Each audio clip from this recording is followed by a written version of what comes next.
Have Lindsey coming on today. Awesome. Thanks, Joe. I'm excited to be here and share with you what we're making, but a little bit about me. So I have a background in nutrition and dietetics, and right now I am working to become certified as a mind-body nutrition coach through the Institute for the Psychology of Eating. It's basically an approach known as dynamic eating psychology. And what that means is everyone has their own unique relationship to food, and that's a beautiful thing.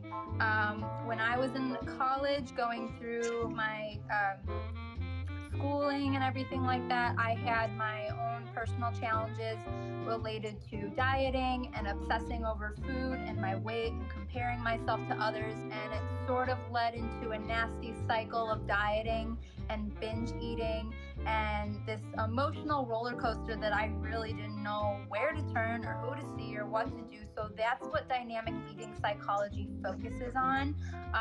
What we eat is important, but the other very important part of nutrition is who we are as eaters and how we eat. So they all kind of go together. You could be eating the healthiest diet in the world, but if it doesn't work for you, then it doesn't work for you. So working with clients, I look at the person as a whole, their whole life, their story, and I help them get where they want to go. Yeah. And you know what I love about what you've said many times before as it relates to cooking is that it doesn't have to be complicated. Cooking healthy is really, really easy when you make it easy for yourself, right? So when I first started really doing a lot of cooking, I was in college. I didn't have a lot of room in the refrigerator because I was living with 3 other girls. And, what could I make that was easy, fast, simple, and still really, really healthy? So I'm all about cooking simply and healthfully. If it has more than 10 ingredients, I'm out of there.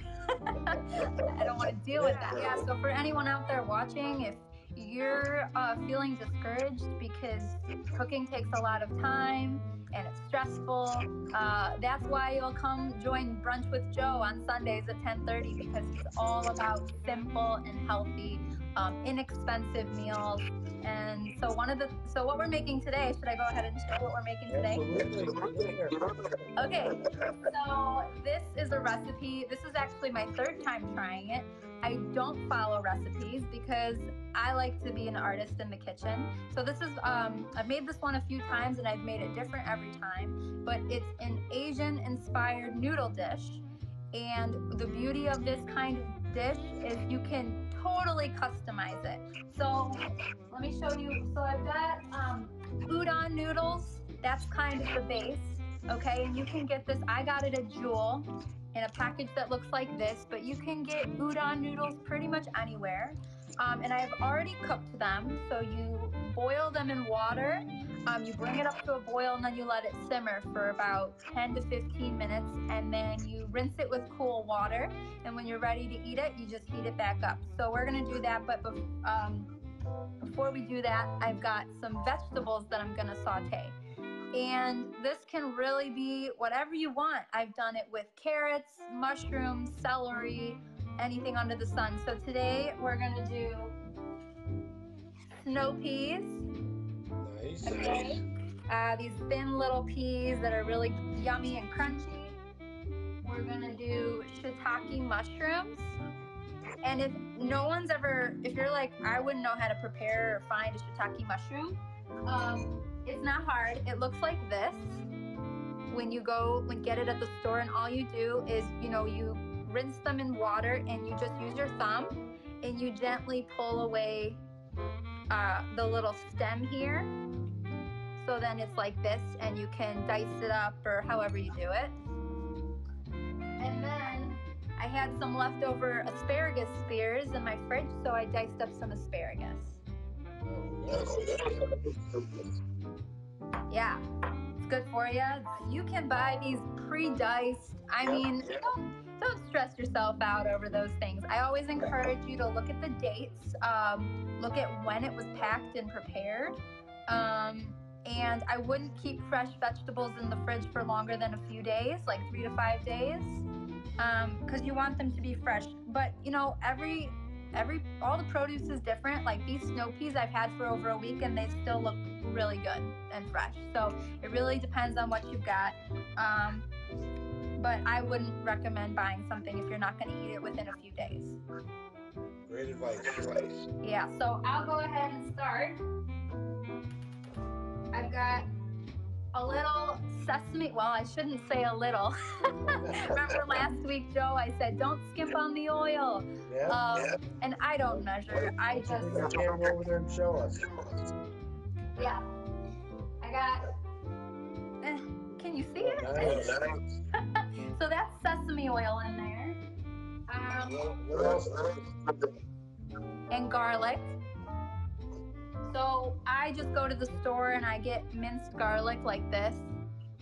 It's easy for me, and it lasts a while in the fridge. Yep. So I'm gonna let that heat up a little bit and get aromatic, and then I'll go ahead and add the veggies. Let it saute. And then, do we want to talk about our secret ingredient? Sure, absolutely. You want to share with them? So, What are our favorites? So our secret ingredient for this dish is peanut butter. Yeah, and not just peanut butter, you know, any kind of nut and seed butters, almond, cashew, sunflower seed. Oh gosh, there's so many out there now. They're high in essential fatty acids. They're a great source of protein if you're a vegan or a vegetarian. And depending on where you get it from, they're not super expensive. I always recommend organic if possible. But if it's not in your budget, it's not a necessity. But yeah, it's great. I throw it in smoothies. I put it on my fresh bread. You can put it in oatmeal.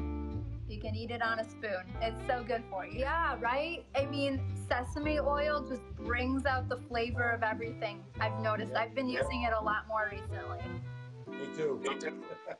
Yeah. So the vegetables, you know, really didn't take long to prepare, especially if you buy them pre-sliced. Probably took me 2 minutes to rinse them off and cut them up. The noodles took about 10 to 15 minutes to cook all the way through. This will probably take 5 to 7 minutes. I don't overcook the vegetables, okay? Once you see, especially if you're cooking with green vegetables like asparagus or broccoli or spinach, you want to look for when the color gets to be really, really bright green. That's when you know all those nutrients, those phytochemicals are coming out. And I personally like a little bit of crunch, so you don't want to overcook your vegetables, just enough to soften. Constantly stirring it either. Let it cook, let it get hot. You just give it a mix around every minute or so. Asian-inspired noodles. Asian-inspired noodles. You make it however you like. I'm using peanut butter as my secret ingredient for the sauce, which we're going to make in a minute. But you can use, if you have a peanut allergy or you don't like peanut butter, you can use sunflower seed butter, sesame seed butter. What? Almond butter? Maybe. I don't know how that would taste, but you know what? Cooking is an experiment. So you go ahead, you try it out. If it doesn't work, you try again. I was telling Joe earlier, this is my 3rd time making this recipe, and I've made it differently every time. And I think it's more fun that way. My udon noodles here. All right. They're all cooked and ready to go. I'm just going to reheat them. And I added a little bit of water so that they don't stick. Okay. And what's fun about this peanut sauce that we're going to make is it's totally customizable. And again, it's kind of an experiment. I've made it sometimes where it's a little too thick. All you do is you just add some water, you thin it out. So, and I've done it a couple different ways. I've done it where I heat up the peanut butter in the microwave and just to like soften it, you know, and then add it to the noodles. I've done it where I add it to the vegetables. I mean, you do whatever works best for you, but today I've got my peanut butter. It's about a couple tablespoons of peanut butter. And once the udon noodles heat up again, I'm gonna add it to the udon noodles, mix it all together, and it's gonna be really thick and creamy. And again, you add a little water to it to thin it out. You're also gonna add some soy sauce, or this is tamari, gluten-free, less sodium, gluten-free. What's that? What's it called? This is it's tamari. It's like soy sauce. Gotcha. Okay. Yeah. So if you have a gluten sensitivity, they do make gluten-free soy sauce. So that's what I got. I don't have a gluten sensitivity, but I wanted to try it out, see if I could taste the difference, and I don't. Tastes just as good. Have you ever used coconut aminos? Have I ever what? Used coconut aminos? No. Oh, it's the same thing like soy sauce, but gluten-free and coconut. Ah, there you go. So I'm adding the peanut butter now. And I'm gonna grab a little water. Right. Got about a quarter cup of water that I'm gonna add to thin it out. Mix it all together.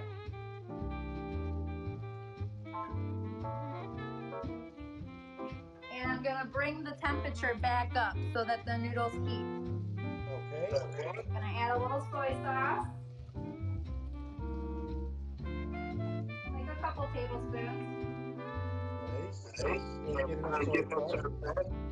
What's that? So you can't have enough soy sauce. I don't think so, especially because it's low sodium. I go crazy. But I'm also going to add a little bit of sea salt. Oh, nice. Just to give it some flavor. So whenever you're cooking, I always recommend using sea salt. And it really doesn't matter, pink salt, black salt, white, it's all salt. It just comes from a different place. But they're going to have more minerals in it. Looks like that. Very nice. Very flaky, very pretty. Yep. Add it.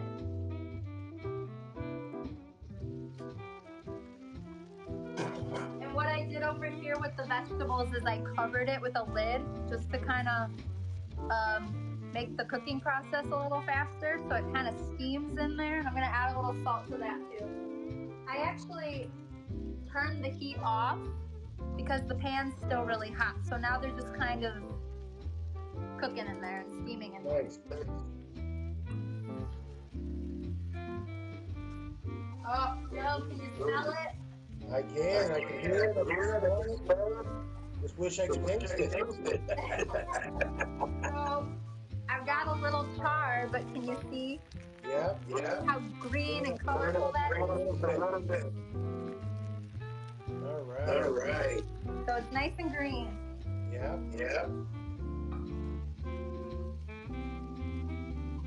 So you want to mix this up really well. See what that looks like?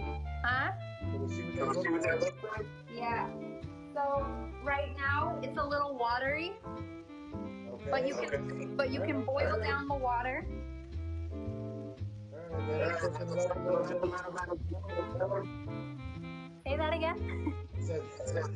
That'll thicken it up as you boil it down. Yeah, it'll thicken up. It'll thicken up. And then what I'll do is I'll add the vegetables. You know what? I'll do that now. I'll let this boil a little bit.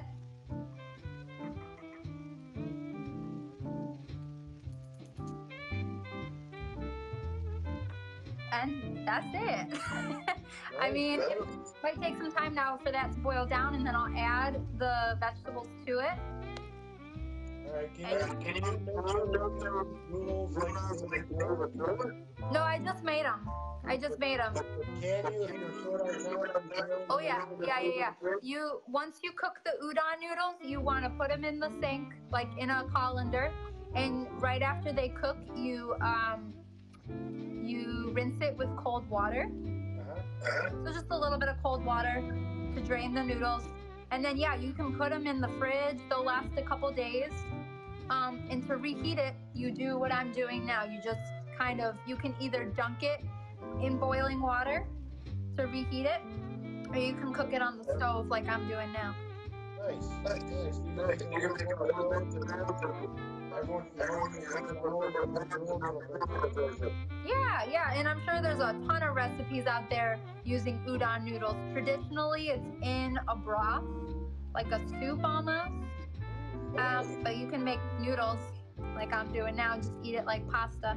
What other vegetables can you use in there? So I've done carrot, celery, you can add onions, you can add peppers, you can get water chestnuts.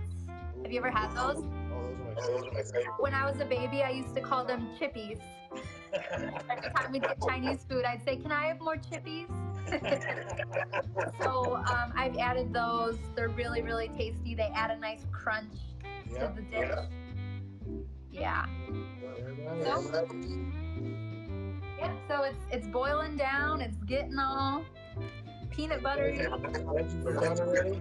Veggies are done. They're just kind of sitting there. Once that boils down a little more, I'm going to just add the veggies, mix it all together, and there you go. The beautiful thing about buying these udon noodles too, a lot of them come in like chunks of 3. Like they'll portion it out for you, kind of. So when I made this for my family, I used 2, and then I had 1 left over, so that's what I used for this. And it's probably going to be enough because of the amount of vegetables I added. It's going to be enough for 2 or 3 meals. Oh wow! And this was like $2. Oh, you can't go wrong with that. And I mean, peanut butter, I only used a little bit, so it's really, when you think about it, probably less than $1 a meal. Wow. Depending on what vegetables you get and that kind of thing. Oh wow. So you know what? When I first added all that water, it looked like flat. It looked like my noodles were swimming in water, but it boils down, and now the noodles are going to continue to soak up the moisture and the vegetables too. So when in doubt, add more water to thin it out, because otherwise that peanut butter gets really sticky and thick. So this is probably the best I've ever made of this recipe. Nice. On Brunch with Joe. For anyone who joined late, we made Asian-inspired noodles with our secret ingredient, peanut butter. I'll go ahead and drop in the ingredients I used. Again, I don't measure anything. I've got away from that a long time ago because you learn to cook using your taste, your senses, it's an experiment, right? You're like a scientist in the kitchen or an artist in the kitchen. So, and I know a lot of you were asking questions about cooking for one. Stay tuned. Joe and I are going to come up with something special for you on that. And I think cooking for one is actually a beautiful thing, because you can make it however you want. You don't have to please anybody else's taste buds. You experiment, and you play around with recipes, and you make it taste great for you. And I think that's awesome. Have a great day and stay warm. And I don't know, maybe if you try this recipe, let me know how it goes for you.